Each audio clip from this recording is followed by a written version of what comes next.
Last time out here in the Haas IndyCar Series, these 30 drivers took to the high banks of the Michigan International Speedway for the Michigan 100, and man, what a race that was.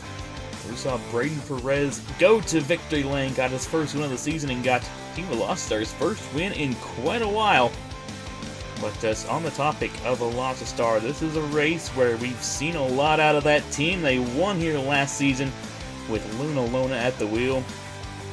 But we're back here on the road courses here in the 2025 Haas IndyCar Series season. And last year's race here was definitely one for the record books. It was a pretty chaotic race, all things considered. Will we see that here this time around? We'll just have to wait and see how it'll all go down here in Elkhart Lake, Wisconsin. We're here for Culver's Indy, Wisconsin, here at Road America.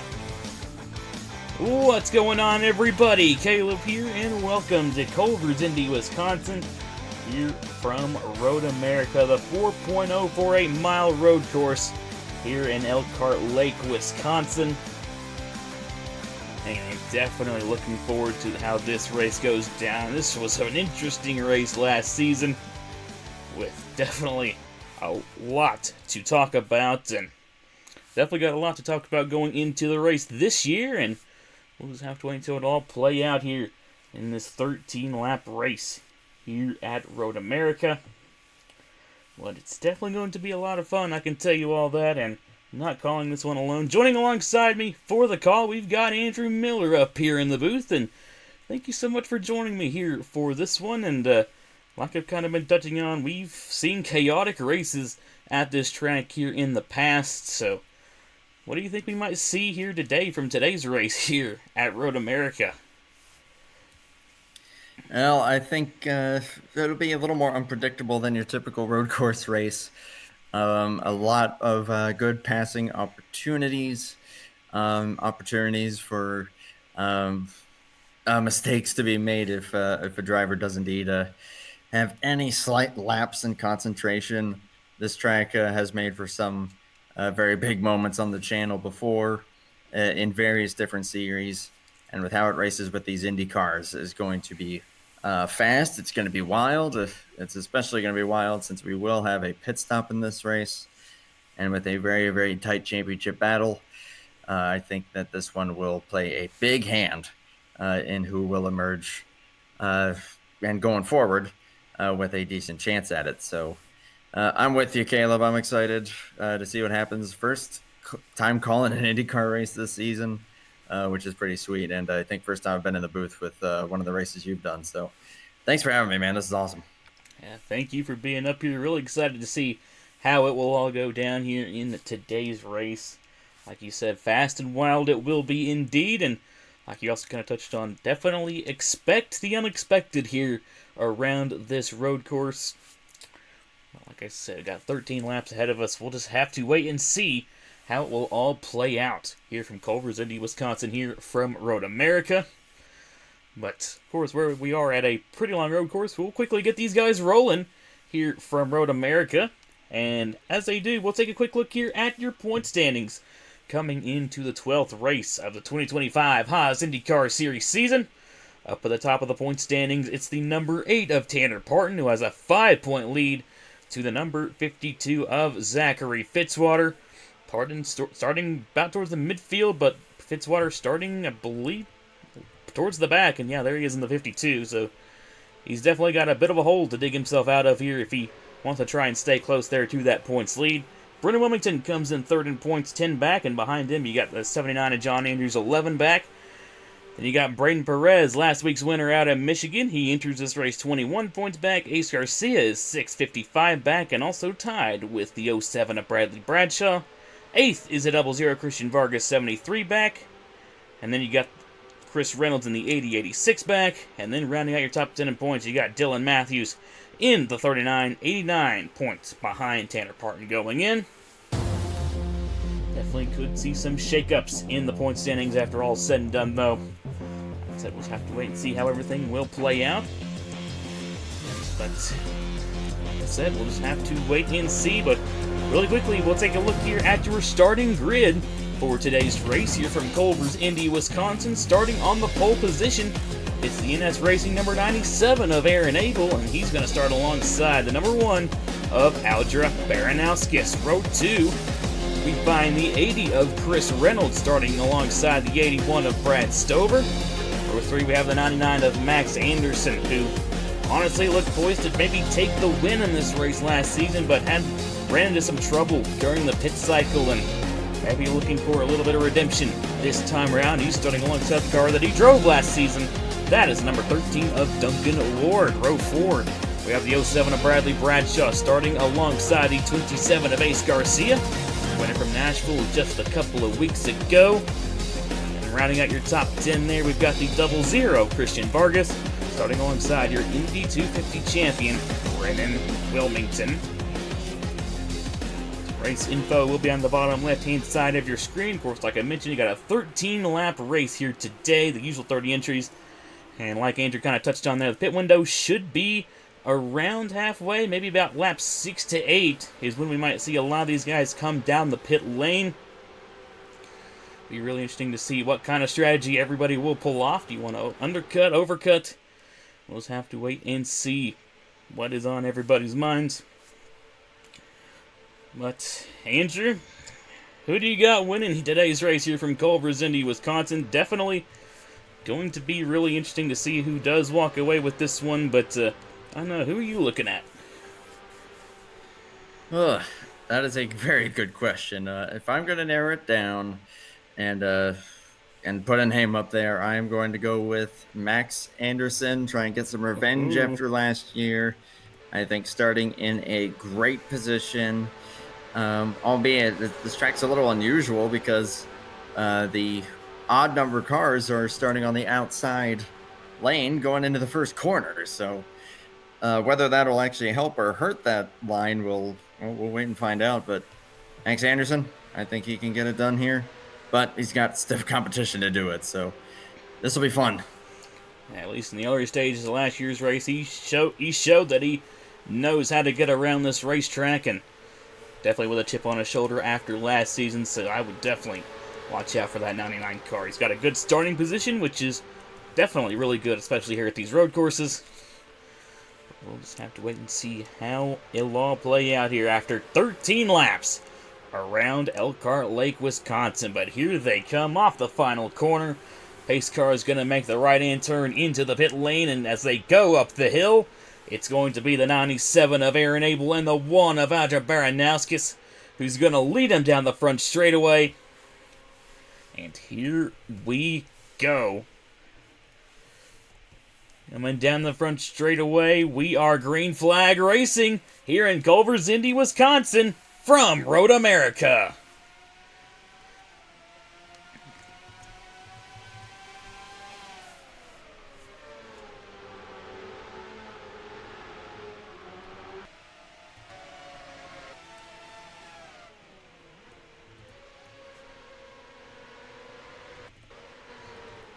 We saw a bit of contact in the back. We got one off. That's the 39. Dylan Matthews spinning out into the grass. Luckily misses the gravel trap. But definitely not the most ideal way that Matthews would like to start a race there in the 39. But besides the 39, it looks like everybody is keeping it uniform. Almost had 3 wide there between both the Velocistar cars and the 75 of Justin Zeidel. But as everybody kind of starts to settle in, 97 of Aaron Abel was able to hold on to the race lead, no pun intended there. Then he got out to Baranowski settling in second, Chris Reynolds third, fourth is Brad Stover, and the 07 of Bradley Bradshaw currently rounds out your top 5. But yeah, definitely a tough break there for the 39 of Dylan Matthews. Like I said, definitely not what she was looking for, but hey, still a lot can happen in this race. So we'll just have to wait and see how everything will play out. Went to the just about the conclusion of this first lap, and actually quite impressed that the 97 got the jump that they did, being able to send it around the outside and got clear for the race lead. But Baranowskis used the inside lane to their advantage to hold on to second place there. And also looking pretty sporty. Honestly, if it wasn't going to be Max Anderson I was going to pick, it probably would have been Baranowskis. And, of course, the Indy 250 legend, one of the 2 multi-time winners of that race. Always looking strong here in the IndyCar Series. So I expect some good things out of that number 1 in this race. And so far, so good. Running second. A longtime veteran of the Haas IndyCar Series. And definitely showing some muscle so far here from Road America, settling in the second position, looking to try and close in there on the 97 of Aaron Abel. But honestly, Baranowskis has kind of got a mirror full of the 80 of Chris Reynolds, who's looking to get by her there with Brad Stover not too far behind. On the topic of Max Anderson, he's moved his way up to 5th and has honestly kind of pulled a little bit of a gap there. Back to the 07 of Bradley Bradshaw. Then you got Ace Garcia. You got Nicholas Samadillo there in the 5 that made a pass on the 13 Duncan Ward for 8th. Ward now runs 9th, and currently Brendan Wilmington rounds out your top 10. Oh, but he might be under fire here from the 8 of Tanner Parr, and he looked to maybe try and send it in there, but Wilmington blocked his line, and he had to check up a little bit there. Also got the 23 of Jay Knapp running right outside the top 10. So, honestly, so far, pretty decent run for Grattan Autosport, which is definitely what they need. Been a pretty tough season for those over there at Grattan Autosport, apart from Nicholas Samadillo's win at Kansas. So a good run would really do that team well. And looking to maybe try to bring it home this time here from Road America. Out front, though, it's the 97 of Aaron Abel, currently still leading the way. Goes a little bit wide there, though, to the final corner. That could potentially open up the door for the 1 of Baranowskis, closing in here down the front straightaway. See if they maybe have enough momentum to maybe go for a move going into turn 1. Doesn't quite look like it. They're going to stay in behind for now, but if Abel makes one more mistake like that, that 1 of Baranowskis is going to be ready to pounce. Yeah, that final corner is one of the easier places to make a mistake. It's very easy to outbrake yourself there. Another place that is very easy to make a mistake is trying to get too much out of that carousel. Very, very easy to want to get on the throttle way sooner than you should, or try to carry more momentum than you should. And next thing you know, you're going to be going off the track in the ever so infamous moment that Griffin Lind had several years ago in the Cup Series. Those are, I would say, going to be the 2 trouble spots, and possibly even into, I'm wanting to say that's turn 4, kind of that downhill, sharp 90-degree corner there. Breaking downhill like that is very, very difficult. So I would expect that if any mistakes are going to happen, those will be the easiest places for that to happen. We'll keep an eye on that throughout the course of this event. Definitely. Luckily, it seems like these guys have kept it relatively clean so far. Dylan Matthews in 39 has actually managed to catch back up to the back of the field. So Matthews looking to try and gain some ground back. Zachary Fitzwater in the 52. Not the best race for him. He's still kind of mired back here in traffic. There's a 79 of John Andrews as well. He's up there in points, not having the best of days, but having a pretty good run here so far. Tanner Parton, Wilmington, Ace Garcia, Bradley Bradshaw. They're all up there in points and can definitely make some significant gains if the order kind of stays how it is right now, but still got a long ways to go left in this race, and it could change drastically from now to then. Aaron Abel looks like he had a pretty good lap that last time by, pulled away from Baranowskis, who's once again now under fire from Chris Reynolds, who's under fire from Stover, or at least was. But Stover locks up there going into turn number 2, and he's going to lose a bit of ground there to the 80 of Chris Reynolds.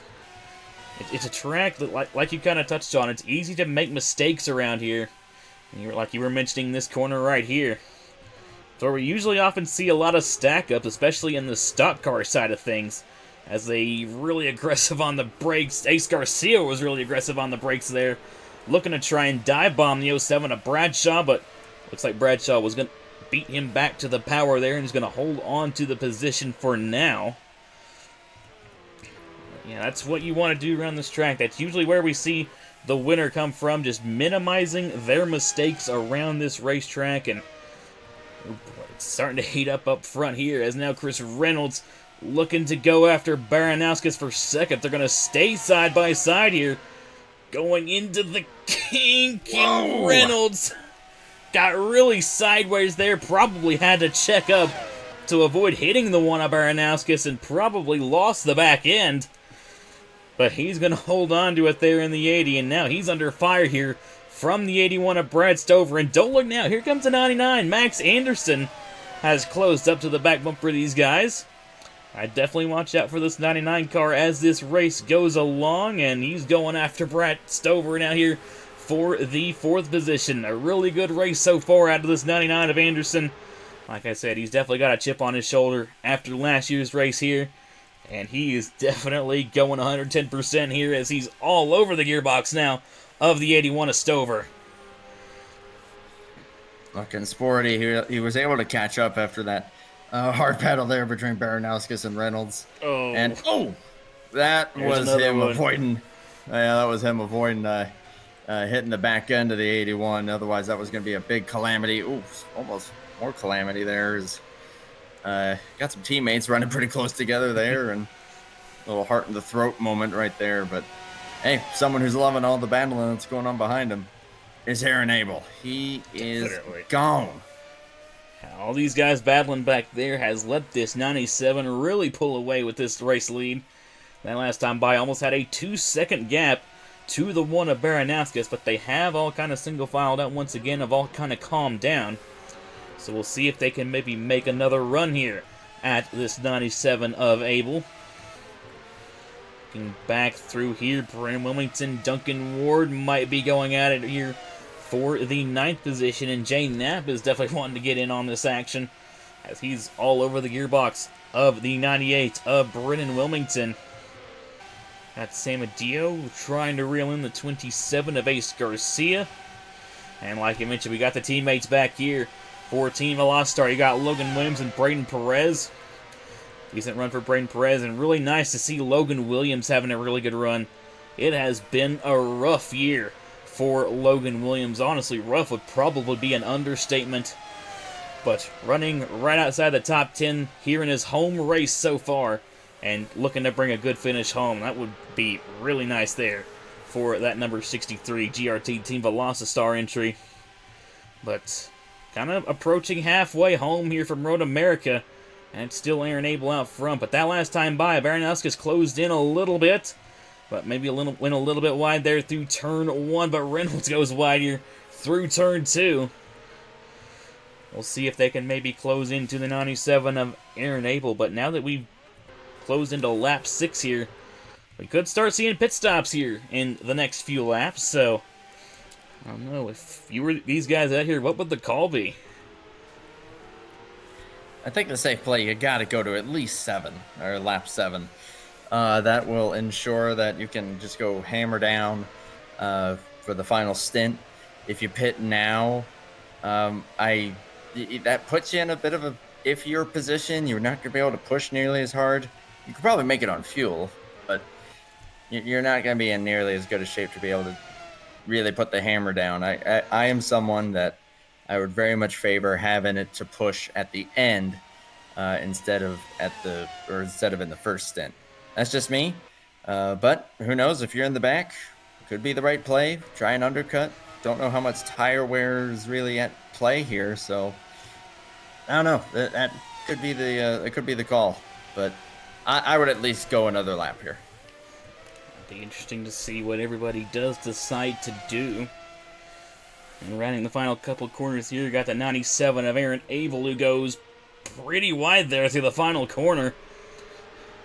And looks like everybody will be staying out, at least here up towards the front, for another lap. Jay Knapp in the 23 going after Wilmington here for the 10th position.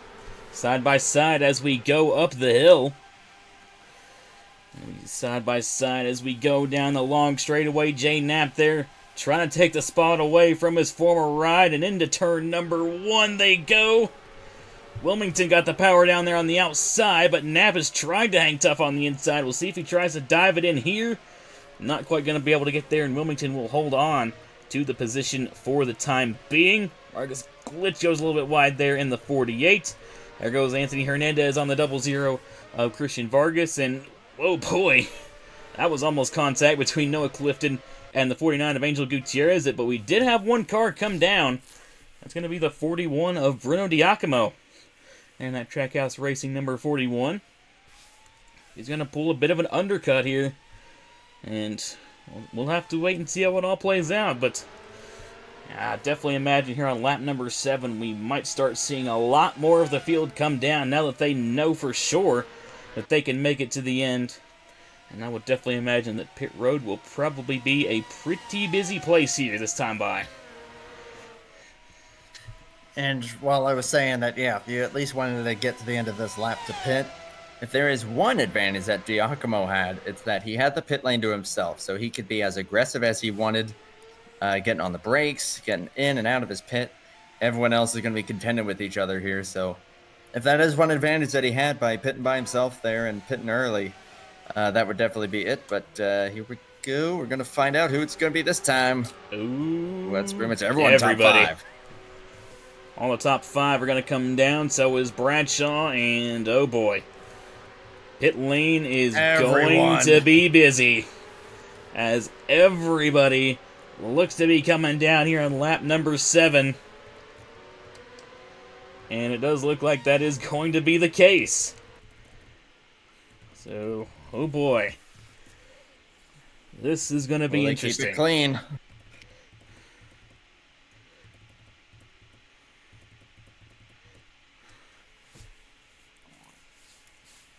What everybody decides to do, it looks like it will be 4 tires and fuel for everybody here throughout the field. And there goes the 97 of Aaron Abel out of the pit lane, followed by Baranowskis, Chris Reynolds, Brad Stover, and Max Anderson. So pretty much the same order they came in as tight. Going to be the order that they came in. A little bit of double file here through pit lane. And there's the 41 of Diacomo.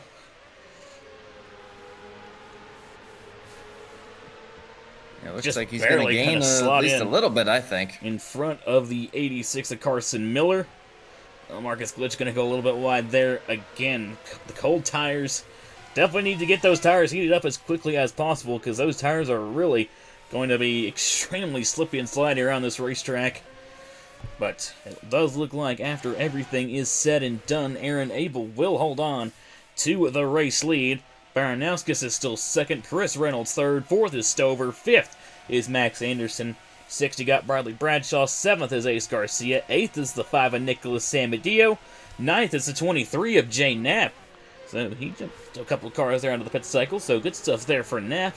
And then Duncan Ward currently rounds out your top 10, with Wilmington right outside there in 11th, Tanner Parton 12th, Justin Zeidel in 13th, 14th is Logan Williams, and Braden Perez there in the 85 will round out your top 15. All right, we got the sprint to the finish now here from Road America, and I definitely imagine this one of Baranowskis will be going all out here for this race win. Aaron Abel has a solid gap back to the 1. We'll see what it is like this time by, but I guess the important thing is that all these drivers need to keep it clean, because like I said, it's an easy track to make mistakes, and if Aaron Abel keeps making mistakes, that's really going to let all the guys behind him close in. But he's got a 1.266 gap to work with back to the 1 of Artur Baranowskis. So if he can keep it clean, he might be sailing off to this race win, but he's still got 5 laps to go to get it done. And yeah, that's just enough time for Baranowskis to be able to close in, especially the fact that Baranowskis is relatively unchallenged at the moment. You can just hunker down and try to put some good corners together to try to close in on the 97. That's the thing with this track. I mean, it is so huge in retrospect that it's just a series of corners that you're trying to match and trying to put down. An entire lap of just perfection around this track is incredibly difficult. So you just got to take it one corner at a time. And if Baranowskis does that and manages to stay ahead of Reynolds far enough that is unchallenged, then I think we could still have a race for the win on our hands here. It even looks, I can even visually see, it looks like Baranowskis might be closing. Baranowskis might be reeling that 97 in. Aaron Abel could probably just be riding it out, maybe saving his stuff, but Baranowskis looks to be closing pretty quickly in that number 1, and Baranowskis is honestly kind of dragging along the 80 of Reynolds and the 81 of Brad Stover. 99 of Max Anderson not too far behind all those guys.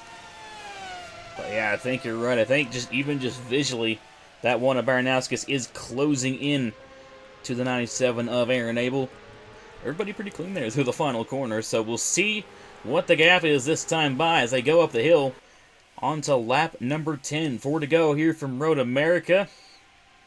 And oh boy, that gap went down. Baranowskis closed in probably, I think, about 7/10 of a second. So if that lap were to happen again, then Baranowskis would be probably past the 97 of Aaron Abel. Yeah, that one car is quick, and she continues to close into this 97 of Abel. She can keep going at this pace. I think she is more than definitely going to have a shot at this. Well, catching's one thing, passing's another. And I did mention at the start of the show that plenty of passing opportunities.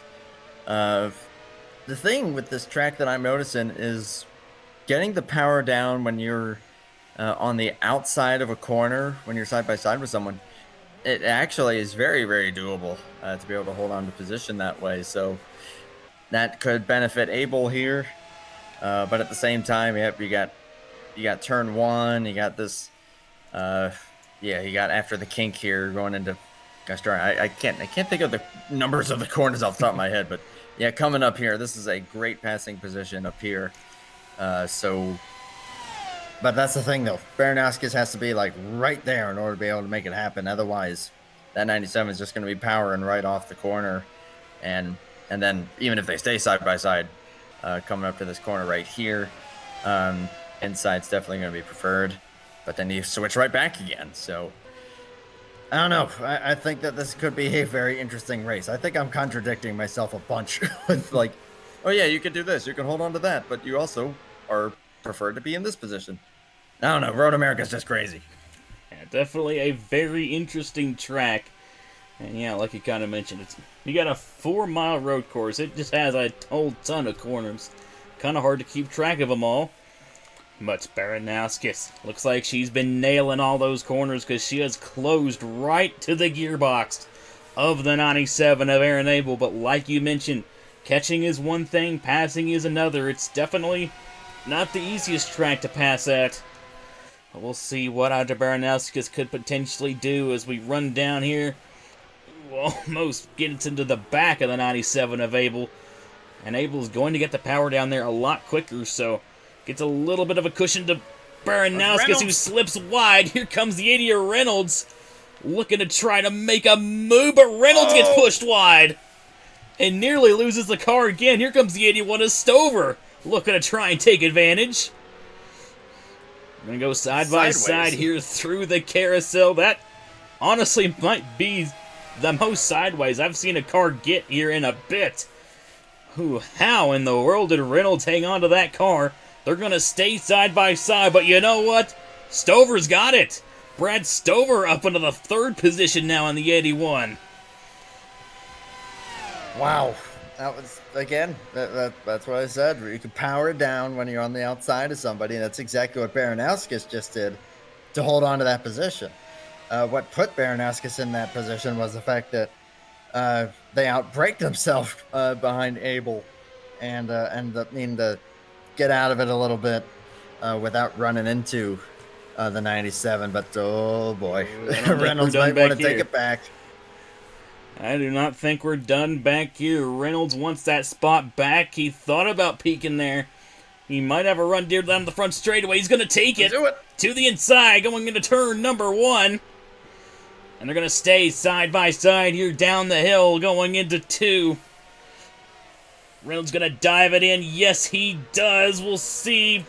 Stover got on the power really well, though. Like you said, honestly, the outside lane might be preferred in some of these corners, but they're going to stay side by side here.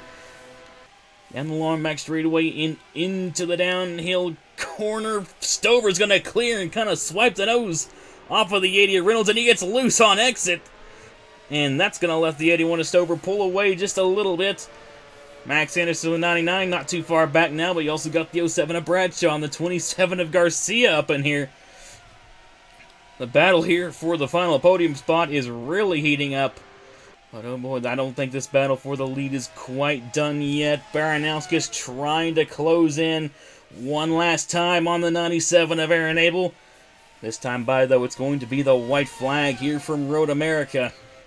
But still, it's a 4-mile track, so a lot can still happen in that distance. Yeah, Baranowskis keeps putting together those corners just like they have been. And once again, starting to inch forward. Maybe these straights are long enough that there's some slipstream going on here. Yeah, I don't think we're done yet, but it's definitely down to these two.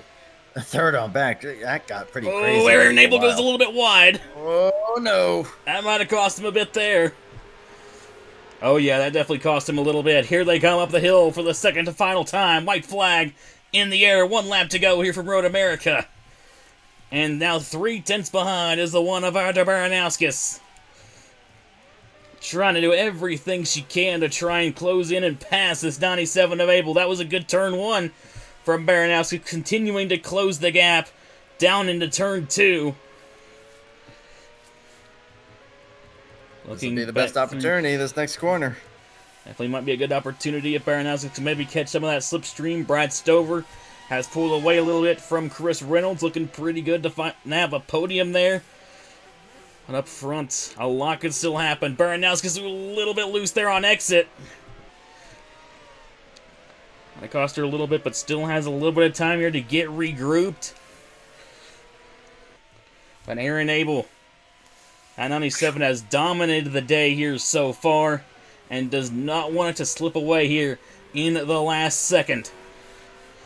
If they go through the carousel, Baranowskis could potentially have one more chance if they can link together here some really good corners here in the final sector of this racetrack. Looking good for Abel at this point, though. Just one last heavy braking zone. Just get through here. You've got it. And that's pretty good right there. I think this will be Aaron Abel's. Still got one pretty big corner left to go. He went a little bit wide through there. Just needs to get through the final corner cleanly. Oh, and he got it. He nailed the apex there, and he's going to come down the front straightaway. Baranowskis threw everything with the kitchen sink at him, but he's still going to come home a winner. Aaron Abel for NS Racing is going to dominate and win here at Road America. Awesome, awesome. And man, something happened to Thomas Troxel and BB Ruiz. Oh. Might have had a collision there on the final lap of the race.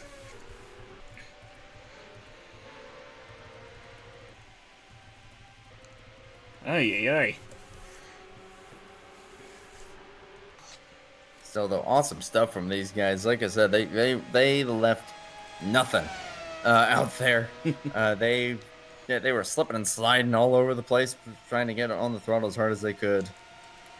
Man, you can't drive it much harder than that. And as fast as Baranowskis was, and I think did have the faster car in that second stint, Aaron Abel, though, just corners of magic, able to do just enough to try to hold on, and did just that. And that is awesome stuff there. Always love seeing Nathan's team win these things. Nathan, of course, an awesome dude, and Congrats to Aaron Abel and the number 97. Front row finishing as they started.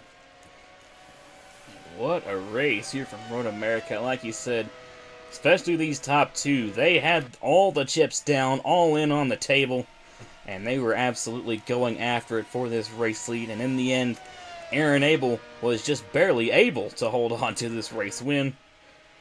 I guess, pun intended that time around, I guess. But regardless of the fact, a stellar drive out of Aaron Abel, and you definitely have to shout out Adja Baranowskis too. Like I said, she pretty much about threw everything but the kitchen sink at him. And yet still, Aaron Abel was able to fend off that one machine. And nabs NS Racing's second win on the season and Abel's first win here on the season. So really awesome to see there for Aaron Abel and NS Racing. But, ooh, man, what a race here from Road America. Saw a lot of great battling throughout the field and had a really good battle there towards the end for our race lead. But taking a quick look here over your finishing results here from Culver's Indy, Wisconsin, here from Road America. Aaron Abel walks home a winner. Adja Baranowskis still with a great effort comes home in second. Brad Stover is going to round out your podium. And in fourth, you got the 80 of Chris Reynolds and Max Anderson. Nice to see Anderson come home with a top 5 here in the race that got away from him last season. Although, honestly, there was a couple that maybe got away from him last season. But Bradley Bradshaw coming home in the 6th position. Ace Garcia, comes home in 7th. Sam Adio comes home in 8th. J Knapp 9th. So a double top 10 for Grattan Autosport, which is honestly really nice to see considering the luck that they've all had here so far in the IndyCar Series. And then Duncan Ward going to round out your top 10. But really fun race here from Road America. And what a win. Dominating fashion win for the 97 of Aaron Abel. But final thoughts, Andrew? What do you think about what we saw here today from Culver's Indy, Wisconsin, here from Road America? And what are you expecting maybe next time out in the Aero Electronics Colorado 100K from Pikes Peak Raceway? I think tonight was track position was king, but at the end of the day, everyone, as you said, everything but the kitchen sink was thrown into these things, and how these guys were driving it. Not a single bit was left out on the racetrack. Everyone was pushing with everything they had, and it made for a pretty great race, but overall a pretty clean race, aside from, of course, what the final issue there for a couple drivers. But awesome stuff by Aaron Abel, and once again, congratulations there. There goes one of them now, but I think Pikes Peak, I think going to be just another very competitive race. Although for guys like John Andrews, like Zachary Fitzwater, they're going to try to put this race behind them. Again, track position ended up being key, and they didn't have it, and they're going to end up suffering the consequences from it. What this will do as far as the points go is going to be pretty interesting. Tanner Parton finishing in 12th. That's not bad, but not fantastic either. So I don't know. Points are going to continue to get quite a bit closer from what it looks like. Ace Garcia gaining some points, as did Bradshaw, albeit they were 55 back. So that's a little bit of a mountain to climb, but every bit helps. So they'll try to keep up that momentum heading into Pikes Peak. And Fitzwater Andrews, just regroup and go get him next time. But still an awesome race tonight, though. Thank you again, Caleb, for having me. Well, thank you so much for joining me for this one. That was a lot of fun. And, like you said, it'll definitely be interesting to see how the points will shake out after this one. Like you said, every point matters, and we definitely saw that in play in the championship fight last year, where it all come down to just a couple of points. See if we could potentially see a repeat of that this year. We'll just have to wait and see how it all goes down. Still got quite a few races to go. And like I said, the next race will be the Aero Electronics Colorado 100K from the Pikes Peak Raceway. That race will be going up on Thursday, June 26th at 7 p.m. Eastern Time. So, I hope to see you all there, but once again, congratulations to Aaron Abel and NS Racing for winning Culver's Indy, Wisconsin. here from Road America. Thank you so much to Andrew Miller for joining me up here in the booth, and I will see you all from Pikes Peak. Y'all take care and have a good one. Here is your point standings after race number 12 on the season.